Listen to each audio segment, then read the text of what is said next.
Ever find yourself watching a soccer game and it just looks like a bunch of people chaotically chasing a ball? It's not just you.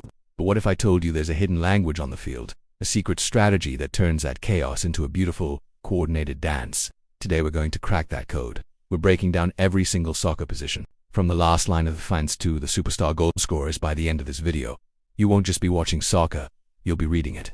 You'll understand why that defender is standing way over there, how that midfielder just created a massive gap out of nowhere, and what makes a forward truly deadly. Let's start at the back with the goalkeeper, the loneliest but most crucial player on the team. Their main job is obvious: stop the ball from going into the net. They are the only players allowed to use their hands inside their own penalty box. But a great goalkeeper does more than just make saves. They are the commanders of the defense, constantly shouting instructions, organizing the defensive line, and acting as the first point of attack by quickly distributing the ball to start a counter. Think of them as the team's on-field coach, with the best view of the entire game. In front of the keeper, we have the defenders. Their primary role is to prevent the opposing team from scoring. The most common setup includes 2 center-backs and 2 full-backs. Center-backs are the tough, no-nonsense players in the heart of the defense. They need to be strong in the air to head away crosses, powerful in tackles, and masters at positioning to block shots. They are the wall that protects the goal. Out wide are the full-backs, the right back and the left back. In the old days, their job was purely defensive, but modern full-backs are marathon runners. They have to defend their flank against tricky wingers, but they are also expected to sprint up the field, overlap with their own wingers, and whip in dangerous crosses to create scoring chances. They are a vital part of both defense and attack. Now, let's move into the engine room of the team, the midfield. This is where games are won and lost. Midfielders are the link between defense and attack. We can split them into 3 main types: defensive midfielders, central midfielders, and attacking midfielders. The defensive midfielder, often called the number 6, sits just in front of the defense.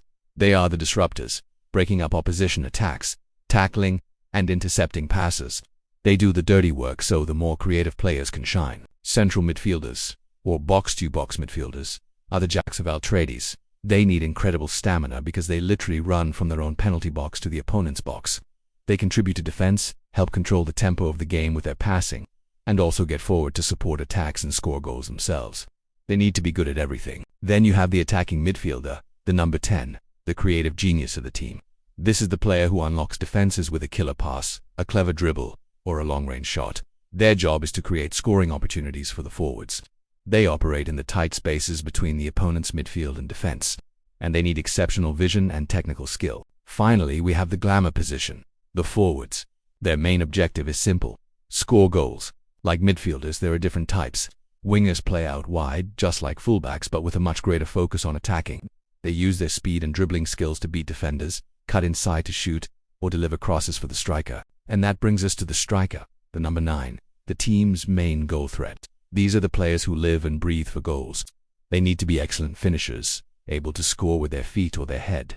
They play on the shoulder of the last defender, always looking to make runs in behind the defense. A great striker has a poacher's instinct, that unteachable ability to be in the right place at the right time to tap the ball into the net. So, you see, it's not chaos at all. It's a system. Every player has a specific role, and when they all work together, it's a beautiful thing to watch. From the goalkeeper starting the play to the striker finishing it, each position is a vital piece of the puzzle. Once you understand the rules and how players are positioned on the pitch, soccer stops feeling chaotic and starts feeling intentional. You begin to see why players stand where they do, how space is created, and how decisions are made in seconds. Now you can watch your next game with a whole